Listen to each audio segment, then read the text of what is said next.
En nombre del Padre, del Hijo y del Espíritu Santo. Amén. Bien, estamos en Pentecostés. Dios tiene un reloj que es el verdadero Israel, y los vaivenes del mundo solo se comprenden a partir de lo que la divina providencia ha determinado para la salvación de este pueblo. Hoy, Pentecostés, repasaremos uno de los 7 dones del Espíritu Santo, el de la sabiduría. El alma que está movida por la sabiduría alcanza una visión teológica de la historia.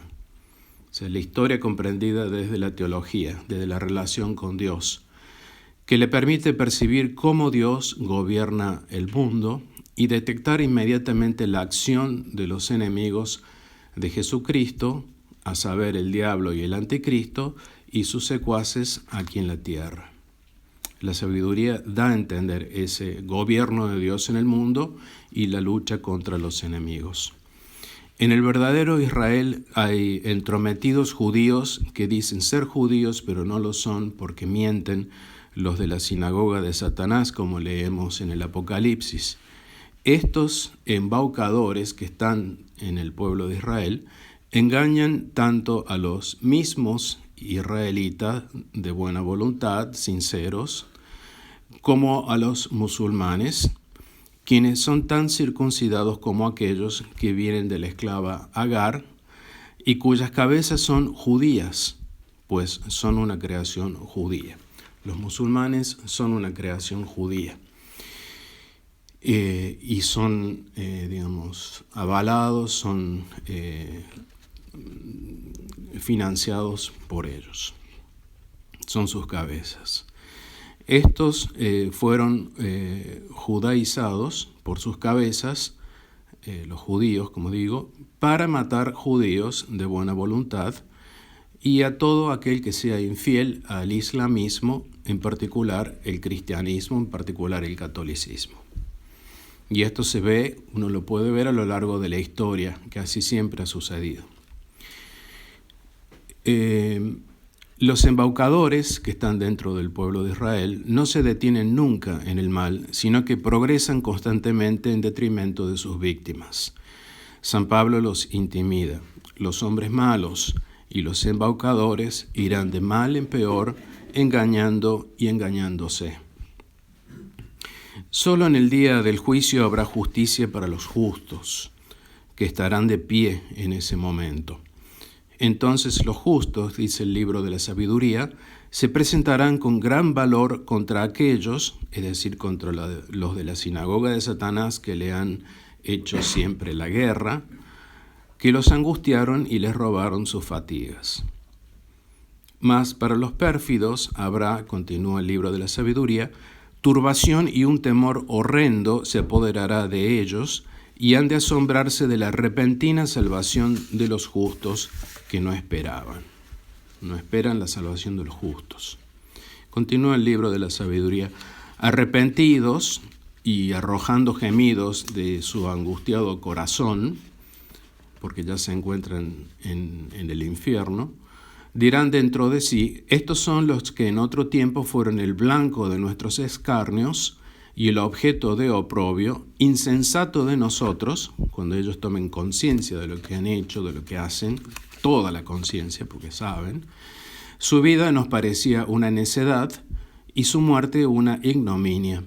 Mirad cómo son contados en el número de los hijos de Dios, los de buena voluntad, los israelitas inocentes, y cómo su suerte es estar con los santos del catolicismo. Hasta allí el libro de la sabiduría. Los libros sagrados de los israelitas, que son los del Antiguo Testamento, para nosotros, fueron siempre la guía para el humilde y verdadero israelita.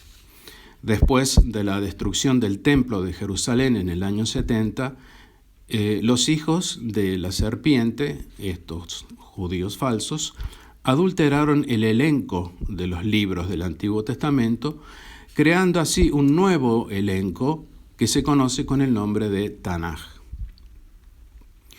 Se sabe de la existencia de la asamblea que fue propuesta por primera vez por Heinrich Graetz en 1871 para confirmar estos engaños que habían ocurrido tanto tiempo atrás y adulterios de la secta diabólica, de los de la sinagoga de Satanás. Esta asamblea de 1871 sostiene que los libros listados por el Tanaj fueron el producto de un concilio judío que nunca existió y que se lo data del primer siglo, es el concilio de Jamnia, que en realidad nunca existió, el cual viene a ser un invento moderno de finales del 1800 para justificar una nueva doctrina en contra de la verdad revelada. Especialmente quitaron del original elenco el libro de la sabiduría que estamos tratando hoy y relacionándolo con el don de sabiduría de parte del Espíritu Santo, porque les describe perfectamente, el libro de la sabiduría describe perfectamente a estos inicuos y delata además sus malas acciones que estos astutos embaucadores llevan a cabo en contra de nuestro Señor Jesucristo y su iglesia. Sabiendo el demonio que la verdadera y única doctrina que salva es la católica, y eso lo sabe muy bien el demonio, usaron del mismo método que habían usado en el primer siglo supuestamente, de quitar libros para dividir la cristiandad. En particular lo hicieron a través del protestantismo. Recordemos, los protestantes son una creación judía, son judaizantes, son judíos, con apariencia de cristianismo, con apariencia de seguir a nuestro Señor Jesucristo, niegan la divinidad de nuestro Señor Jesucristo, y las cabezas de los protestantes y la financia de los protestantes la llevan adelante estos judíos de la sinagoga de Satanás. También son creación de la sinagoga de Satanás otras falsas religiones, como los mal llamados ortodoxos, allá por el año 1000, y las sectas más nuevas de los testigos de Jehová, los mormones, cuáqueros, evangelistas y otros. Todos estos son financiados por los falsos judíos de la sinagoga de Satanás, todo para hacerle la guerra a la Iglesia Católica. Quien tiene bien en claro esto lo cree por tener a su favor el testimonio de Dios, que es la verdad, así como por tantos siglos los israelitas de buena voluntad y los santos del catolicismo lo creyeron.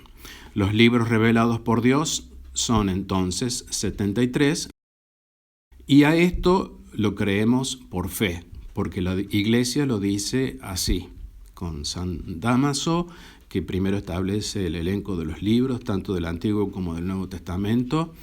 No recuerdo bien el año, allá por el año 500 me parece, o 400, y después confirmado como dogma de fe en el Concilio de Trento. Bajo una máscara de cristiandad, estas falsas religiones y sectas llevan a cabo con sus tretas un proceso de desnaturalización, o podríamos decir de demonización, del catolicismo, conocido como judaizante. Entonces, cuando decimos esta palabra judaizante es ese proceso de tratar de llevar la doctrina católica a la doctrina del Antiguo Testamento de los judíos. Y el objetivo es obvio. Si la única iglesia que salva, la única doctrina que salva es la católica, tratar de desnaturalizar esa doctrina es hacer perder la mayor cantidad posible de almas. Claramente, y para repetir esta idea, judaizar es dar prioridad al Antiguo Testamento sobre el Nuevo, a la bandera de Israel y del sionismo, que es la sinagoga de Satanás, de donde todo mal procede por el misterio de iniquidad, por sobre la bandera de Cristo. Y esto lo llevan especialmente adelante, dentro del del mundo cristiano, especialmente delante de los protestantes, y es también lo mismo que hicieron en el Vaticano II. Los hombres que llegaron dentro de la iglesia para judaizar, que llevó a la iglesia a ser eclipsada por una nueva religión, la del Conciliábulo Vaticano II, sabían muy bien que quien no adora a la Santísima Trinidad, tres personas y un solo Dios, adora al demonio. Entonces la cabeza de los protestantes, dijimos, son los judíos de la sinagoga de Satanás, y la cabeza de la iglesia que surge del Vaticano II, la falsa iglesia que eclipsa porque se hace llamar católica, también tiene por cabeza a los judíos de la sinagoga de Satanás. Mas la verdadera iglesia, la de Cristo, la que San Pablo llama la Israel de Dios, es divina. Todo lo otro que ya venimos mencionando son creaciones humanas y nunca le podrán hacer nada a la iglesia que es divina. Intentan mancharla, intentan arruinar la doctrina, pero nunca podrán hacer nada. Y como tal, la iglesia de Cristo es intocable, nunca puede caer, jamás puede caer, y eso tenemos que tener nuestra fe bien, bien clavada allí en ese dogma. La Iglesia Católica jamás podrá caer, su doctrina va a permanecer intacta para siempre. No hay otra verdad que esa. La crisis por la que está pasando ahora es tan solo producto de los hombres que dicen ser de la Iglesia Católica, pero no lo son. Y esto incluye a todo, digamos, desde el Vaticano II, incluso hasta hombres dentro del tradicionalismo que dicen ser de la Iglesia Católica, pero no lo son. En realidad tienen otra fe. Estos defeccionan de la doctrina católica para hacer creer que la Iglesia Católica está derrotada, o que ya ha sido sacada del medio, o que ya está en desuso, o que es anticuada, que ya no sirve, etcétera, etcétera. Todos los discursos que pueden dar en contra de la Iglesia Católica. Hay de los más que están en comunión con los herejes, nos dice San Gregorio Magno, y pone como ejemplo a San Hermenegildo mártir, quien rechazó recibir la comunión de manos de un obispo hereje y así ganó un triunfo para Dios y su iglesia. Fue martirizado por negarse a recibir la comunión de un obispo hereje, y hoy tenemos católicos de buena voluntad, sinceros, que concurren a misas donde reciben de sacerdotes herejes y obispos herejes la Sagrada Comunión. Aquí tenemos un ejemplo para que ellos puedan reflexionar sobre el de San Hermenegildo. En materia de fe y de costumbres, el Papa no puede caer. Es muy fácil, simplemente porque goza de la infalibilidad, por la misma razón de ser la cabeza visible de la Iglesia que no puede caer. Si la Iglesia no puede caer, el Papa, que es la cabeza de esa Iglesia, tampoco puede caer. Y eso se llama infalibilidad. Es verdad que Pedro negó a nuestro Señor Jesucristo, esto lo leemos en el Evangelio, lo negó 3 veces, pero esto ocurrió antes de habérsele conferido la dignidad papal, la infalibilidad. Pues aún en ese momento que estamos hablando unos días antes de la pasión, de la crucifixión de nuestro Señor Jesucristo, no se había establecido la Iglesia. Por eso la negación de Pedro no es como papa, sino simplemente como un apóstol antes de la creación de la Iglesia. Su negación fue antes de Pentecostés, precisamente lo que estamos celebrando hoy. El catolicismo se funda en el misterio de la Santísima Trinidad, que es el verdadero Dios.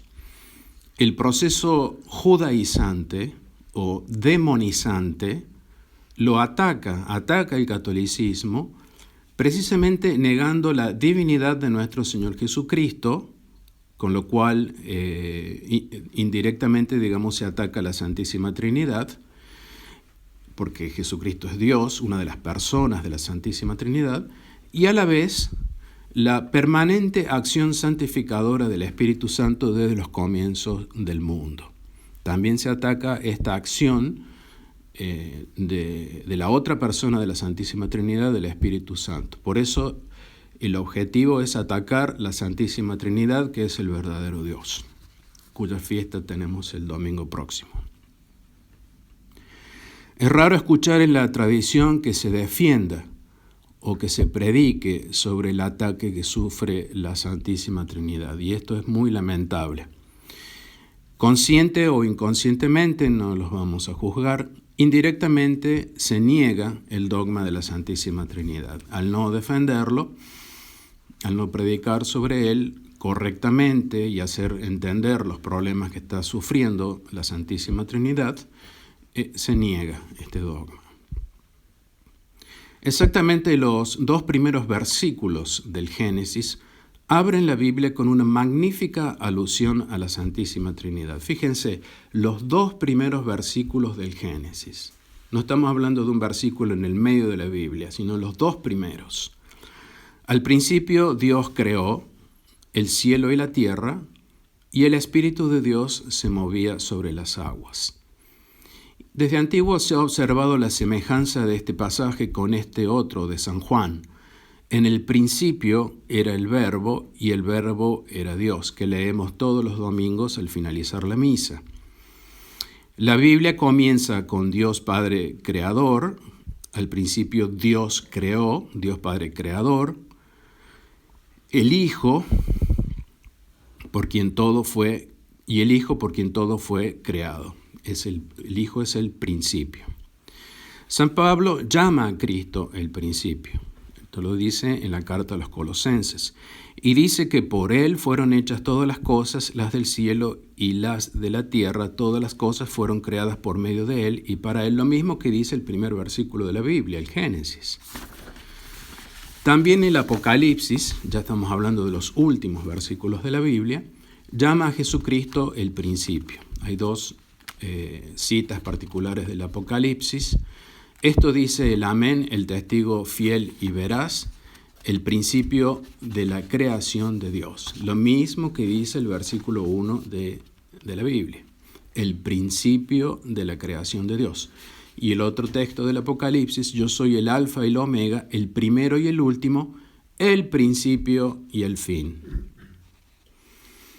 Y a los judíos que le preguntaron a Jesús, pues, ¿quién eres?, le respondió Jesús, eso mismo que os digo desde el principio. Sé que Jesús es el principio, Dios Padre que crea, es el creador. Sobre el Espíritu Santo, dice el comienzo del Génesis, lo que ya leímos, y el Espíritu de Dios se movía sobre las aguas. Este es el segundo versículo de la Biblia. Los santos padres explican que este espíritu que se movía sobre las aguas es el Espíritu Santo, y la liturgia del Sábado Santo sigue la misma interpretación, por lo tanto lo confirma y lo asegura la Iglesia.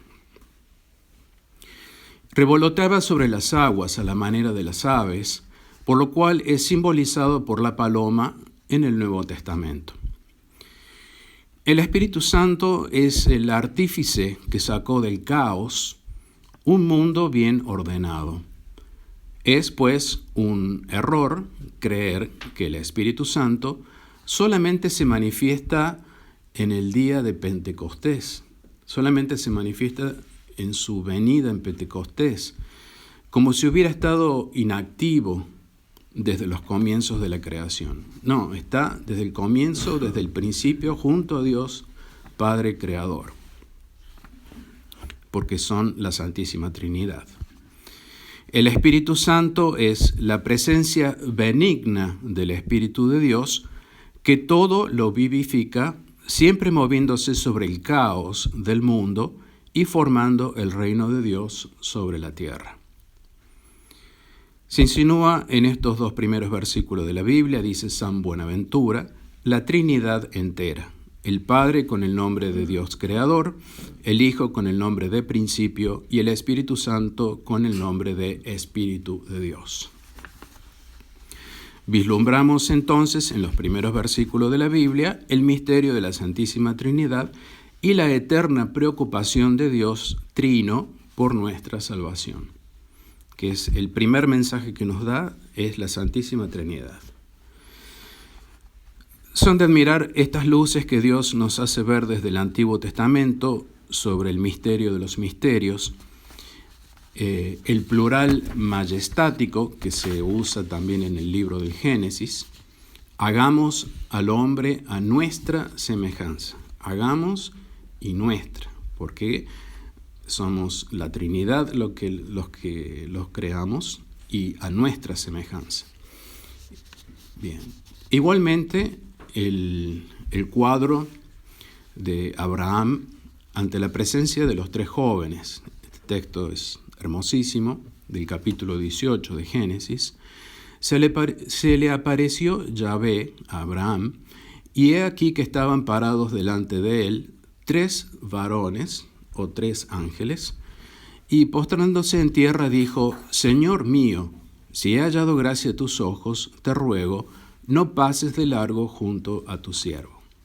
Abraham entonces reconoció en estos 3 varones a la Santísima Trinidad, a quien llamó Señor mío. No dijo señores míos. En singular, dice San Agustín, Abraham vio a 3 y adoró al Dios uno.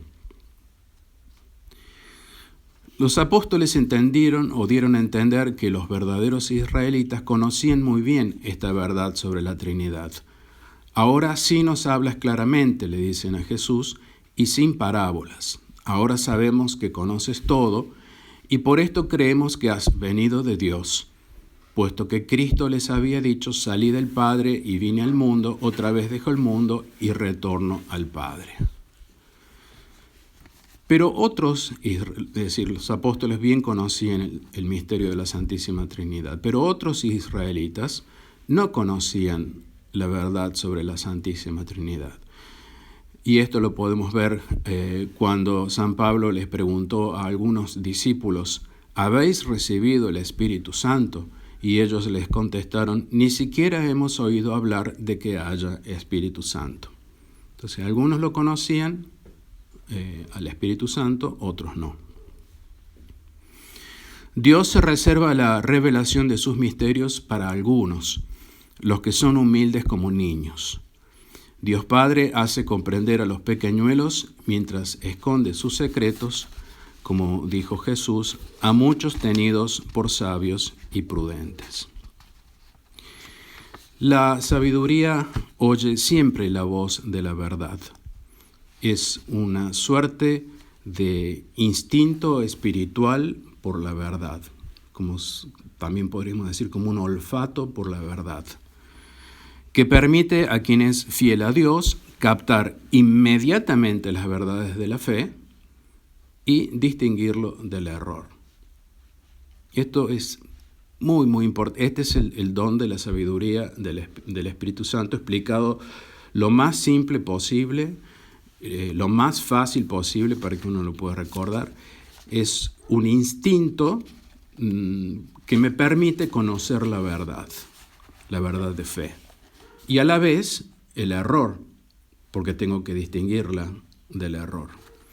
Eso se lo debemos pedir a Dios, que aumente cada vez más en nosotros el don del Espíritu Santo de la sabiduría. Por eso los soberbios, enemigos y el demonio que está constantemente al acecho y se sirve de ellos, ponen siempre 1000 trabas a la sabiduría, para que no se conozca la verdad.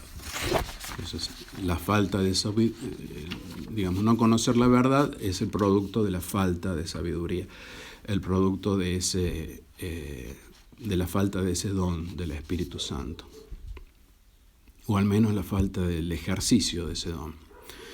Porque para nosotros la lucha, dice San Pablo, no es contra sangre y carne, sino contra los principados, contra las potestades, contra los poderes mundanos de estas tinieblas, contra los espíritus de la maldad en los celestiales. Es decir, hay espíritus malignos, y son los más, y es la guerra más acuciante, que intenta que uno crea a la mentira y el error. Es decir, se oponen directamente al don de sabiduría, a la sabiduría. Un religioso enclaustrado, que hoy son tan pocos en el mundo, verdaderos, después de vencer la carne y el mundo, que le ha llevado un buen tiempo a hacer eso, solo le queda la lucha más tenaz, que es aquella en contra de los malos espíritus del error. O sea, lo más peligroso para un religioso es caer en el error, más peligroso que a lo mejor cometer un pecado carnal o lo que sea.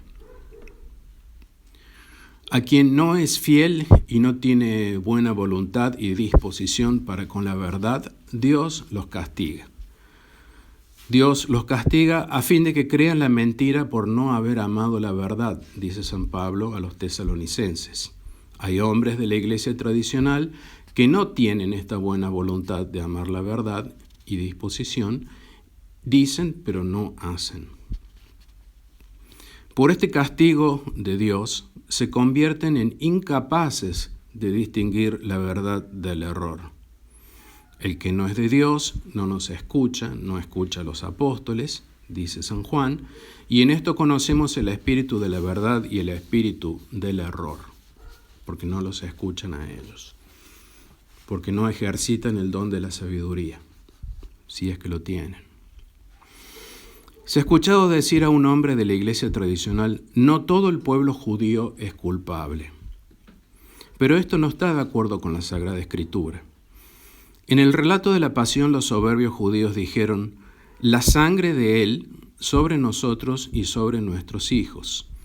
Estos hijos, de los cuales estos hablaron 2000 años atrás, son los que hoy están a cargo de Israel, la sinagoga de Satanás. O sea, que la sangre caiga también sobre estos que están hoy.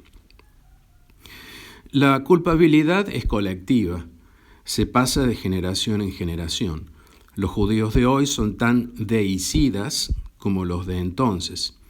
Y esto está escrito y no se puede borrar, y así lo cree la tradición. De lo contrario, no podríamos decir que el pueblo judío es deicida, porque tendríamos que hacer una aclaración. Algunos de los del pueblo judío son deicidas, pero no, todo el pueblo colectivamente son o es deicida. No podríamos dividir, decir, aquellos que colgaron a nuestro Señor Jesucristo sí y estos no. El deicidio es hereditario y todo judío debería asumir su responsabilidad en la muerte de Jesucristo. Y para eso se hace falta también el don de la sabiduría. Creer en la mentira es un tremendo castigo de Dios porque es una directa oposición a la sabiduría de Dios, uno y trino. Sabiduría, verdad y caridad, la Santísima Trinidad. La sabiduría es Dios Padre, la verdad es Jesucristo y la caridad es el Espíritu Santo. Muchos piden a Dios sabiduría para el mejor pasar en esta tierra, para que les vaya bien en este mundo, pero no para conocer la verdad que salva. Mas el justo dice, por esto deseé yo la inteligencia y me fue concedida, rogué y vino sobre mí el espíritu de sabiduría. Es un texto del libro de la sabiduría que, como dije al principio, está eliminado del elenco de los libros judíos. La sabiduría es un tesoro infinito para los hombres, sigue hablando el libro de la sabiduría, que a cuantos se han valido de la sabiduría ha hecho partícipes de la amistad de Dios y recomendables por los dones de la doctrina. Es decir, conocer y decir la verdad es la verdadera caridad y sabiduría. Mas quienes no se valieron de la sabiduría, sino que la aborrecieron, mataron al justo, nuestro Señor Jesucristo. Así lo dice el libro de la sabiduría, y por eso obviamente lo sacan de ese elenco, porque es muy claro. Pongamos lazos al justo, que es lo que hicieron, visto que Él no es de provecho para nosotros y que es contrario a nuestras obras. nos echa en cara los pecados contra la ley y nos desacredita divulgando nuestra conducta, que es precisamente lo que hacía Jesucristo con los fariseos, los de la sinagoga de Satanás. Y es lo mismo que hace hoy la iglesia, o que intenta hacer la iglesia denunciándolos. Sigue el libro de la sabiduría. Los esfuerzos y los trabajos de los impíos son de una inutilidad completa. Los impíos serán castigados según la iniquidad de sus pensamientos. Los que apostataron del Señor por desechar la sabiduría son desdichados y son castigados en aquello que más duele. Son estúpidas sus mujeres y sus hijos son perversos. Es el castigo de tener que convivir con personas estúpidas y perversas. Las palabras exactas, la fineza de la redacción del libro de la sabiduría muestran ser verdaderamente de Dios. No lo podría haber escrito un hombre cualquiera si no hubiera estado inspirado por Dios. Por aborrecer este libro, los de la sinagoga de Satanás lo removieron del elenco del Antiguo Testamento. Como ya dijimos, a esto lo creemos por la fe en Dios que no miente. Pero vamos más allá aún, pues amamos la venida de nuestro Señor Jesucristo, así como cualquier israelita de buena voluntad la amaría si hubiera creído que Jesucristo es el Mesías que ya vino. Luego, estos malignos progresivamente fueron también eliminando de la iglesia la esperanza de la parucía, así como eliminaron la esperanza de haber visto al Mesías en la primera vez que vino, lo hacen con la iglesia, quitarle la esperanza de la segunda venida.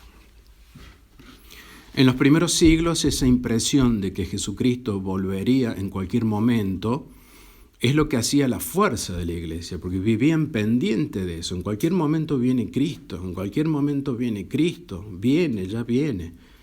Que es lo que nosotros hemos lamentablemente perdido a lo largo de tantos siglos. Esa era la fuerza de la iglesia. Los discípulos vivían con los ojos puestos al cielo, pero no para ver las estrellas y el sol, sino para ver si venía nuestro Señor Jesucristo, embelesados esperándolo, velando por no ser sorprendidos por la llegada del Señor y regulando su conducta aquí en la tierra ante el temor de su juicio. Y de esa intensidad de su esperanza vino su heroísmo en la santidad, porque sabían que iban a ser juzgados, porque sabían que venía pronto. Ese temor o esa esperanza les hacía vivir santamente. Y hoy, como no tenemos esa esperanza, vivimos como si nada pasara. Si viene, viene, y si no viene, el mundo sigue. En su carta, el apóstol Santiago revive en nosotros esa esperanza. Dice: tened pues paciencia, hermanos, hasta la parucía del Señor. Mirad al labrador que espera el precioso fruto de la tierra, aguardando con paciencia hasta que reciba la lluvia de otoño y de primavera. También vosotros tened paciencia, confirmad vuestros corazones, porque la parucía del Señor está cerca. Ese es el plan de acción que más actual no puede ser para nosotros hoy. Confirmad vuestros corazones, porque la parucía está cerca. Eso lo dice el apóstol Santiago. Tened paciencia hasta la parucía del Señor. Bien claro, no se puede negar.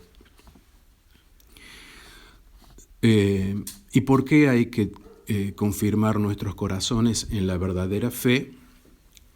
¿Por qué tenemos que tener ese temor del juicio de Jesucristo cuando venga? Porque solo un milagro de los últimos tiempos nos salvará. A los verdaderos israelitas, para que se conviertan y puedan salir del engaño y llegar a la verdad, Dios les enviará a los dos testigos. Y eso es lo que también tenemos que esperar, a ver cuándo aparecen en el mundo estos dos testigos, en el medio del caos en el que estamos viviendo. y a San Juan, que será el camino para entrar, el camino para los judíos para entrar en la iglesia. Ese es un milagro que Dios nos manda de los últimos tiempos, el envío de los 2 testigos y de San Juan para nuestra salvación. Ese es el milagro de nuestra salvación, digamos. Y no hay otra forma, porque no hay autoridad hoy visible, no hay quien ponga orden, y me refiero a la iglesia, menos en el mundo. O sea, los únicos que pueden poner orden en la iglesia, San Juan, y en el mundo, el mundo judío que maneja todo el mundo y que quiere copar todo el mundo, son los 2 testigos. Y a los católicos de buena voluntad un milagro de salvación, como nos dice el ofertorio de hoy. Confirma, oh Dios, lo que has obrado en nosotros desde tu templo, que está en Jerusalén, y los reyes te ofrecerán dones. Confirma lo que nosotros ya sabemos, confirmar la fe. Es decir, bueno, la fe que yo tengo es realmente la fe católica entera, completa, o hay algún recorte que yo haga, hay algo que estoy ocultando, que no estoy viviendo en plenitud, como Dios quiere. Dios Espíritu Santo obrará a través de los testigos y de San Juan, desde el templo construido en Jerusalén, cuando los reyes convertidos, que por esa razón aman y esperan la venida de nuestro Señor Jesucristo, ofrezcan sus dones a Dios allí en el templo por el verdadero sacrificio de nuestro Señor Jesucristo. Eso va a pasar. Va a ser más fácil salvarse en estos últimos tiempos de lo que fue para los santos en el pasado. Recordemos, los santos pasaron tantas cosas, encarcelamiento, vejámenes, hambre, sed, puestos juntos a impíos y gente inmoral y tantas otras cosas más. No va a ser más fácil para nosotros. No es tan fácil ganarse el cielo. Por eso hay que confirmarse en la fe. Y la realidad que los santos tuvieron que vivir se transmite de generación en generación. Así como la culpabilidad de los judíos se transmite de generación en generación, la realidad que vivieron los santos, que por algo Dios nos los dio y nos los dio como ejemplos, para saber que por ahí se va, para saber que a nosotros, si queremos ir, tenemos que pasar por lo mismo, o por algo particular de cada uno, porque no todos sufrieron de la misma manera, pero eso también se transmite de generación en generación. Cuando estaba la verdadera fe en todas las iglesias católicas, que uno las puede identificar porque son hermosas, sobre todo en Europa, donde quiera que uno fuera, en todo el mundo, se podía encontrar en ellas el verdadero sacrificio de la Santa Misa, el verdadero sacramento de la confesión y de la comunión. Pero no es así ahora. La iglesia sigue adelante, pero no en cualquier lado donde uno entre va a encontrar siempre la verdadera misa. En la tradición no se encuentra la verdadera misa. La mayor cantidad, celebran la misa del hereje Juan XXIII. No es la verdadera misa católica de San Pío V. Y esto hay que tener mucho cuidado. Porque en realidad no tienen la fe católica. Hay un recorte de la fe. Hay un recorte. Hay algo que ocultan, hay algo que no quieren, no están dispuestos a aceptar o a vivir, en fin. Están en comunión con la herejía, por algún motivo, no lo vamos a analizar. Y esta es la cruz que los católicos tenemos que cargar hoy. En conclusión, nos dice San Pablo, lo que ojo no vio, ni oído oyó, ni entró en pensamiento humano, esto tiene Dios preparado para los que le aman. Mas a nosotros nos lo reveló Dios por medio del Espíritu, pues el Espíritu escudriña todas las cosas, aún las profundidades de Dios. Pedimos todos los días a Dios que nos muestre la verdad, que si estamos en error, que si estamos equivocados, nos arrepintamos y nos retractemos de buena voluntad. En nombre del Padre, y del Hijo, y del Espíritu Santo. Amén.